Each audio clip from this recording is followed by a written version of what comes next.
Hey guys, it's Di from Be Mommy with Style, and today I wanted to talk a little bit about home staging, the process of staging your house to put it on the market to sell it.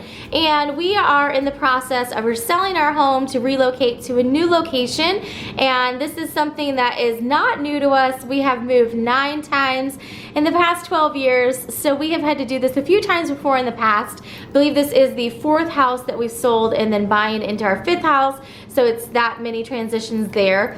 And with this process, it's always a little bit different because each house is different, but I wanted to talk a little bit about my tips for home staging and show you some examples around the house of what I've done here to stage the home and making it as inviting as possible and make it so that buyers really want to walk around and look in closets and make it someplace that they feel like they can make their own. So that's really the main thing that home staging does, is you want buyers to feel like they can walk through. You don't want them to feel like they're invading your personal space necessarily, and you want them to be comfortable enough that they can open up cabinets and open drawers and open closets and just know that they're going to be pretty much looking in every nook and cranny. And that's great because that means they're interested. So the more that they look around and really kind of get a sense of the place, it usually means that they're more interested. So some of the things that I do are pretty common, and probably even your realtor would tell you, but right off the top, one thing that I do before every home showing, and sometimes even if we have a block of showings and there's a little bit of block of time in between them, I will run home and make sure that this is still done. And that is leave all the lights on. So the big thing with homes is you want them to be bright and airy and really inviting. And so if a buyer walks into a dark house, it's not to say that they can't go around and turn on the lights, but when it's already done for them, it's something that they don't really have to think about, and they can just walk through and look at the space. So before I leave the house for showings, I try to turn all the lights on in all of the rooms and the closets and the bathrooms, even the basement and the garage, and I have all the lights on for the buyers to be able to walk around. So like I said, I have that block of showings and I have a little bit of time in between them. I will run back and turn lights on, or I've also left a note for the realtors in the past and just said, dear realtors, please go ahead and leave the lights on. We have, a block of showings, and usually they're pretty good about doing that. So that is the number one thing, is you want to make it inviting and you want them to be able to walk around and not be distracting. So I know another thing that a lot of realtors recommend is to remove all your personal effects. So things like degrees up on the wall, personal pictures, gallery walls where you've got like your last letter of your name and then pictures all around it. All those sorts of things you want to remove before you put the house on the market. Now there's varying degrees. Some realtors will say take it all down. I've had realtors that will be, more sterile about it and say take it all down. I was talking to our realtor this time and said, I'm going to remove all the pictures and take them down. And he said, he looked around and he said, really, the amount that you have is fine. I still removed a couple just for my own purposes, but he said a couple is not a problem because it makes it feel more homey. And so I have left one picture at Cinderella's Royal Table out in the frame, really matches our decor. I left that one out here in the living room. I also have this little picture wall that has these kind of Polaroid looking pictures, and it kind of matches the thing that it's in. I did go ahead and leave those up. However, I did prep it to where I could pull all the pictures of us out and actually just have it be scenery, if that makes sense, like the castle at Walt Disney World and a cruise ship and that sort of thing. I had it prepped to do that, and he said, no, go ahead and leave it how you have it. It looks fine. So that is the one thing, that there's varying degrees, but I always, nightstands, dressers, I always try to take all the pictures off of those and try to make it as just kind of neutral as possible. So that way people aren't distracted by your pictures, but also then it kind of helps them give a sense. I know this as a buyer, you can walk around and really more envision how the room would look for you when there's not a lot of personal things like that around. So the next thing I was gonna say, and this really makes your life easier, and I developed more of a system the past couple moves because we have done it so often, is to have quick grab and go bags. So the personal items that you don't wanna leave behind, like laptops, gaming, little handheld gaming systems, things like that, that you don't wanna leave just sitting down on a counter, I would have a quick grab and go bag, or multiple ones. I actually have one for the girls' fires, and I have one for my laptop and all the accessories to go with that. And so when I'm just here in my normal life, I leave my laptop out on the desk in the kitchen, and that's where it's kind of like my hub. But for showings, I'm not going to leave it there, obviously. I have just little desk things like a pen holder and things like that on the desk, but I'm not going to leave my laptop. So what I do is before showings, when we're going to be gone, I have a bag there that's all set to put my laptop in a laptop sleeve, put it down inside the bag, get all the accessories in there, and then the desk is kind of a clean slate. And then same thing with the girls' fires. If I have them out on the counter charging them, I pull all that stuff off, put it in the fire carrying bag, and then take that with me.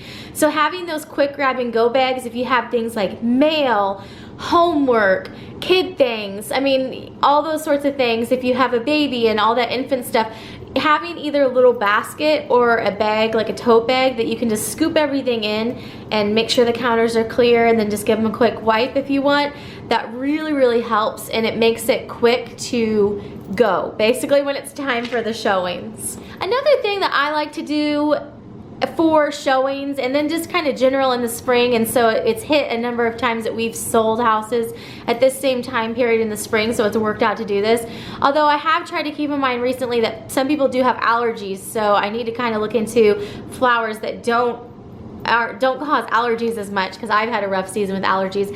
But I like using fresh flowers in my house in the spring, and so I usually pick those up like at Trader Joe's, and I like just a bright neutral flower that just kind of brings a little warmth and neutralness to the room, like a white tulip. Right now I have white lilies over there, hydrangeas, and like a cream or a white or a light blue, and I think those just add a nice accent to the tables. And so I have been doing that for the past couple weeks. Now what I may actually do is stop it for a week or two and see if my allergies get better, because it is interesting that the timing coincides of when my allergies started kicking up and I started putting those flowers out all the time. So that's the only thing you want to keep in mind, is you don't want too many scents or anything like that that could potentially be distracting for a buyer. Another thing along that kind of line is if you can get the pets out. I know it's really, really tough when you're a pet owner, because we have done this a number of different ways, but it's really absolutely easiest if you can get the pets out. And sometimes it's easier said than done. We have sold houses before where we have had like a little crate. It was like a medium-sized dog crate, and we've actually crated the cats in that, and they've had food and water and a litter pan in there. And we would just literally crate them in the crate when we would have showings, and they'd come home and let them out. Because with cats, it's like you can't really leave them out, because they'll be, my cats would be pouncing on people's feet. And then also it's a lot harder to keep the house clean if they're dropping fur everywhere. And then you can't, I know one move, I like literally was like sticking them in their carriers and taking them out for every showing. I highly don't recommend that. It's too much stress. I did that one of the moves where we had like a baby, I think, that move, and it was not pleasant. I do not recommend that. So if you can send them with a friend or family member or board them, I would highly recommend it, because it does make it a lot easier. So we do have Yoda out of the house for this move, and it's amazing because I got him out of the house, I had the house professionally cleaned, and then I've been able to keep it up really easy because there's not cat fur being dropped everywhere. That really is the hardest thing to clean up after. So, and the other thing is that if anyone's allergic to them, the people that actually bought our last house in Illinois, they were allergic to cats. So because they knew we had cats, because they had seen them crated whenever they came to look at the house, they had extra things that they asked for because of their allergies. However, someone walking in here, I've had people walk in, like work people, like the cat would be asleep, and like they've literally said like, oh, I didn't even know you had an animal, you know, like, so it is possible, like if it's out of sight, out of mind, and you do clean your house really well, that if their allergies aren't that bad, it wouldn't affect them, and then it won't be on their mind either. So it just makes your life easier if you have the pets out, if at all possible. But I know, especially if you're in a market where the house needs to be on the market for a longer period of time, boarding your pet may not really be an option for like a month or two at a time. But if you can get it out for at least those first couple weeks of showings, it probably will be easier for you, easier on the pet, because they're not kind of having to witness people going in and out all the time, and easier for buyers to look as well. So along the same line as the pet idea, I also try to keep my scents neutral too. So I like Scentsy, and I do burn my Scentsy warmers.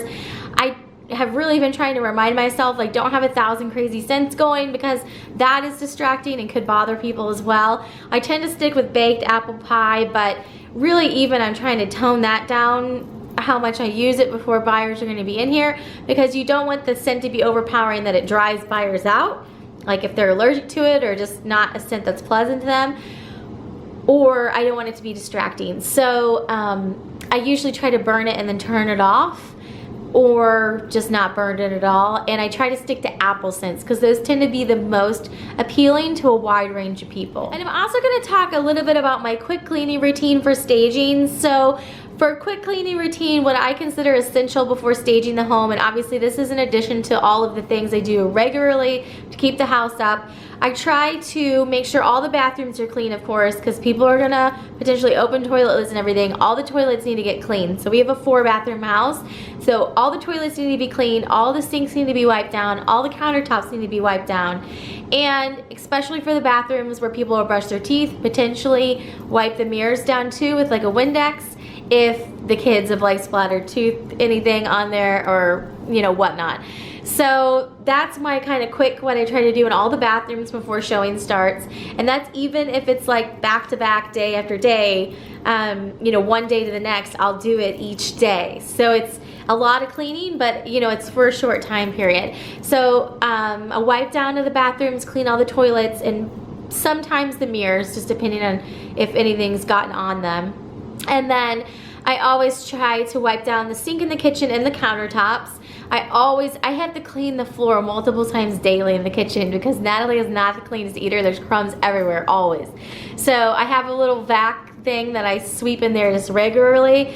I may do that, and then at least a couple times a week I try to do the Murphy's soap oil because we have the wood. So I try to do that, and then before showings I usually definitely at least have to vacuum, and sometimes have to do like either the Murphy's soap oil or a Swiffer type of thing. Definitely vacuum.